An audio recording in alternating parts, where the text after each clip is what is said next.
बहुजन सौरभ, बहुजनांच्या सामाजिक व सांस्कृतिक चळवळीचे मुखपत्र. नमस्ते, जय भीम। मैं एडवोकेट डॉक्टर सिद्धार्थ कामले, दैनिक बहुजन सौरभ का मुख्य संपादक। मित्रों, सांसद में जो भी हुआ और चल रहा है, इसके बारे में सभी को मालूम है।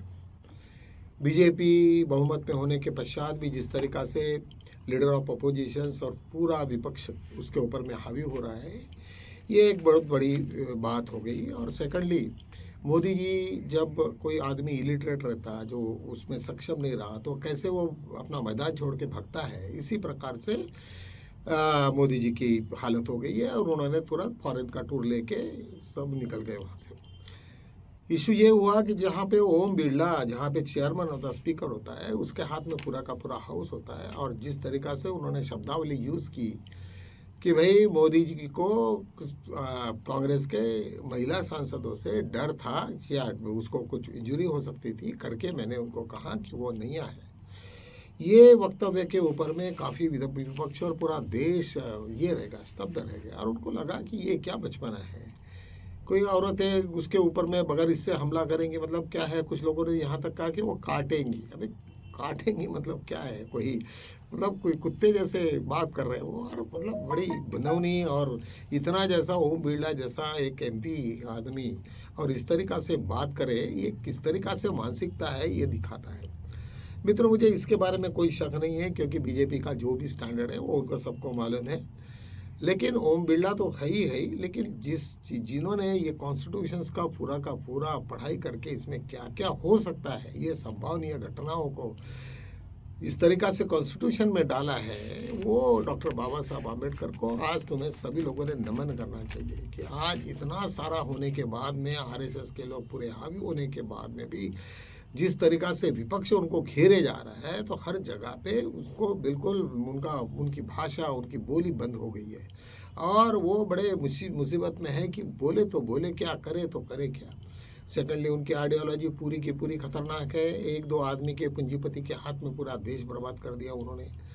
आरएसएस ने तो बहुत ही इतना मूर्खता कर दिया कि हजारों लाखों अपने स्वयंसेवक को ये सब गंदे काम में लगाया, जिसके वजह से बेचारे चाहते न चाहते वो आज ना कल बड़े विक्टिम हो जाएंगे। ठीक है, चल दिनों की बात है कि वहाँ पे उन लोगों को जो भी कुछ बेनिफिट्स मिले होंगे सरकार के तरफ से, लेकिन इतना आसान भी नहीं है कि फॉर एवर के लिए करने का।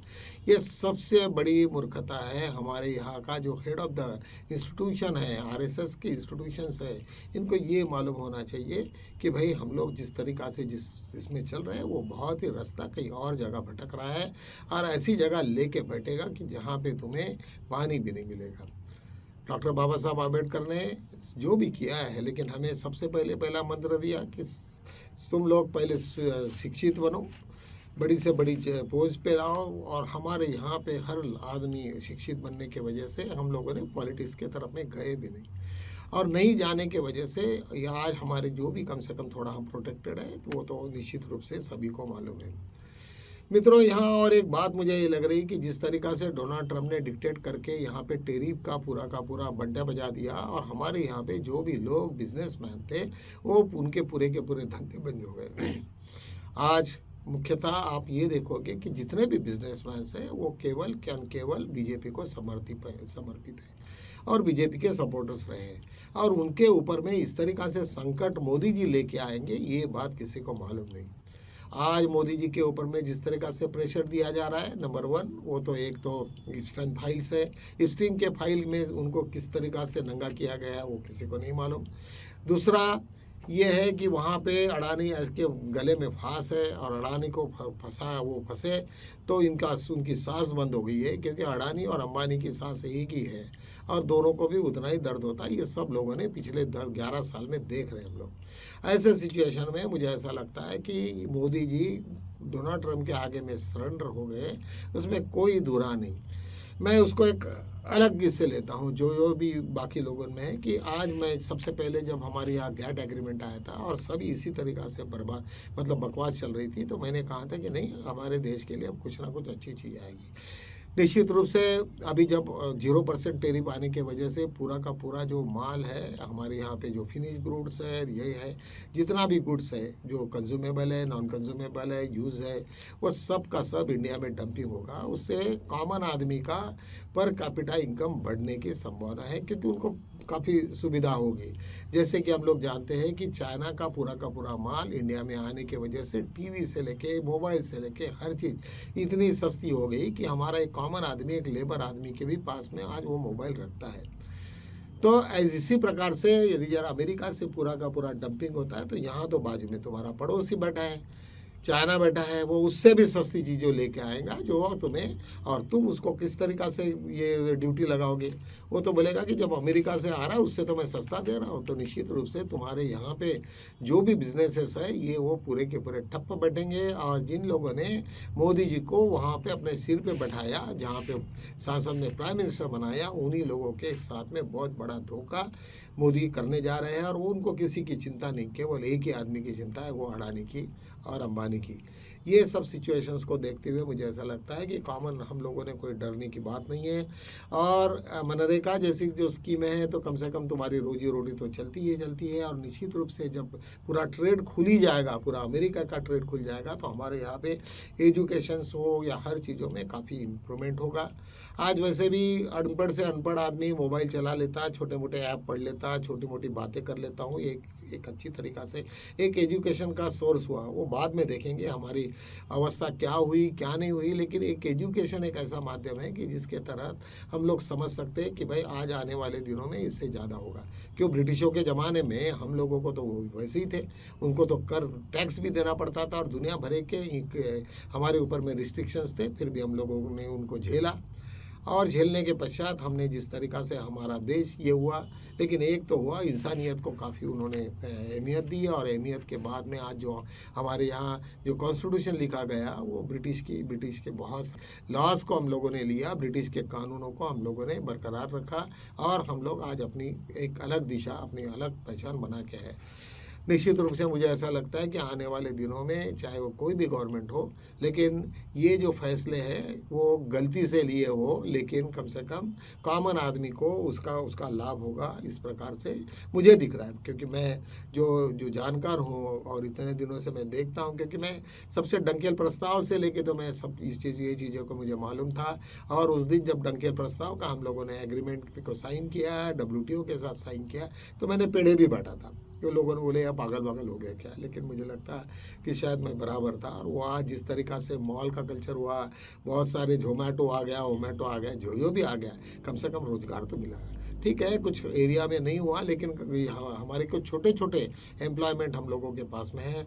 आज ऐसे सिचुएशन है कि कोई भी छोटे मोटे भी काम करने वाले जिसको स्कूटर चलाना आता ही है, तो अपनी रोजी रोटी कमा लेता है, 20-25 हज़ार रुपये उसको मिल ही जाते हैं। मेहनत करने वाले को मिलते हैं, जो हलाल है उसको कुछ नहीं मिलता। हलाल वालों को मनरेगा का छोटा सा कुछ काम मिलता है, नहीं तो पूरे फुकट का अनाज है ही, वो सब चल जाता है। मुझे किसी से क्रिटिसाइज़ नहीं करना है, लेकिन ये सब सिचुएशंस मैं जब देखता हूँ तो मुझे लगता है कि ये सब सिचुएशंस को हम सब लोगों ने अपने आप में सोचना चाहिए कि ये जो है वो सच है या नहीं है। एक बहुत बड़ा एक इप्सिन्स के फाइल दिनों दिन खुले जा रहे हैं, एक की सब ये आ रहे हैं। वहाँ पे अभी हमारे यहाँ पे एक दलाई लामा और दीपक चोपड़ा का भी एक नाम आ गया। दलाई लामा ने उन्होंने कहा कि भाई कोई हमारा प्रत्यक्ष रूप से कोई इप्सिन्स से कोई लेना देना नहीं था। अब ऐसा है, ये ट्रेडिंग है, बहुत बड़ा ये है, कुछ ना कुछ मसले भी होते हैं, तो किसी न किसी के यूज़ हो जाने की वजह से वो वहाँ तक आया भी होगा नाम। लेकिन उन्होंने साफ ये कर दिया कि भाई हमारा उससे कोई लेना देना है नहीं। शायद हो सकता है कि चाइना की भी ये पॉलिटिक्स होगी, क्योंकि वहाँ तो कोई पॉलिटिक्स करने का नहीं, जो भी वहाँ से स्टीम फाइल में जो भी निकला वो सब का सब उनको पेश करना था, और वो मिनिस्ट्री ने किया हुआ है। उसके वजह से कोई संदेह करने वाली बात नहीं है, ना किसी को छुपाने वाली बात है। इवन तुम्हारे यहाँ इवन प्रेसिडेंट डोनाल्ड ट्रंप को भी नहीं मालूम कि उसके बाद में क्या क्या होगा, और जो भी प्रोसिक्यूशन होगा वो तो होगा ही होगा। बहुत सारे देशों में इस तरीक़ा से कई लोगों ने अपना रिसिग्नेशन दिया है, कई मिनिस्टर ने रिसिग्नेशन दिया, जिनके डायरेक्टली इनडायरेक्टली उनके साथ में संबंध थे। ये सब चीज़ें अभी ये सब दिख रहा है। तो मुझे लगता है कि जैसे जैसे भी उसकी ये निकल रही, मोदी जी की धड़कनें बढ़ रही है, उनको ये लगता है कि और क्या होगा। अभी जब अविश्वास प्रस्ताव होगा तो एक सिचुएशन सिचुएशन बन जाती है और हर वक्त फिर तुम्हें गवर्नमेंट को ये करना पड़ता है, सब लोगों को फिर इकट्ठा करो, ये सब जमाओ। यार ये बहुत तकलीफ वाली बात है। कई लोग अपॉर्चुनिस्ट होते हैं, ऐसे वक्त वो बोलते कि नहीं ठीक है, हम 5-50 लोगों का एक ग्रुप लेके निकले, क्या है, शायद हमको ये करो।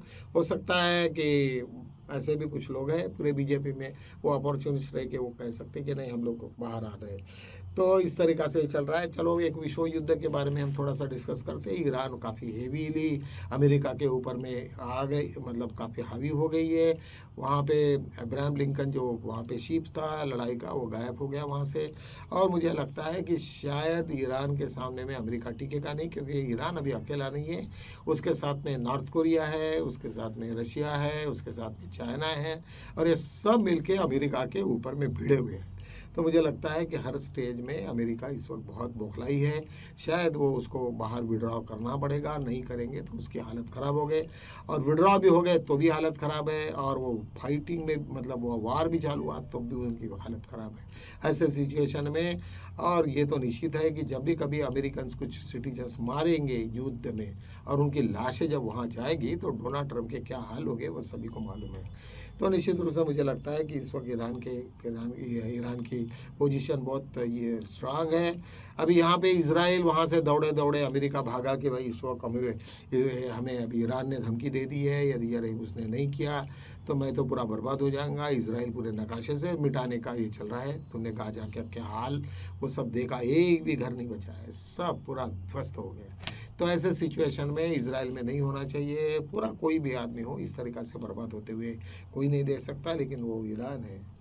मुस्लिम कंट्री आज सब इकट्ठा हो गई है। मैं अभी स्पेन से आया, वहाँ पे भी देखा कि कई लोगों ने, मुस्लिम कंट्रियों ने, मुस्लिम कम्युनिटी ने, बहुत सारे वो रूलर्स थे, और रूलर्स कई सालों तक रूलर्स रहे। तो निश्चित रूप से मुझे ऐसा लगता है कि उनका इतिहास ही रूलर का रहा है, और ये अभी टेक्नोलॉजी भी उनके हाथ में आ जाए तो मुझे लगता है कि आने वाले दिनों शायद सभी के लिए बड़े ये है, सोचने वाले हैं। और सोचने वाले क्या है, जो भी करेगा वो अपने आप को डेवलप करेगा। तो इन्हीं शब्दों के साथ में मैं यही विराम लेता हूँ। कल मिलेंगे, तब तक के लिए जय भीम।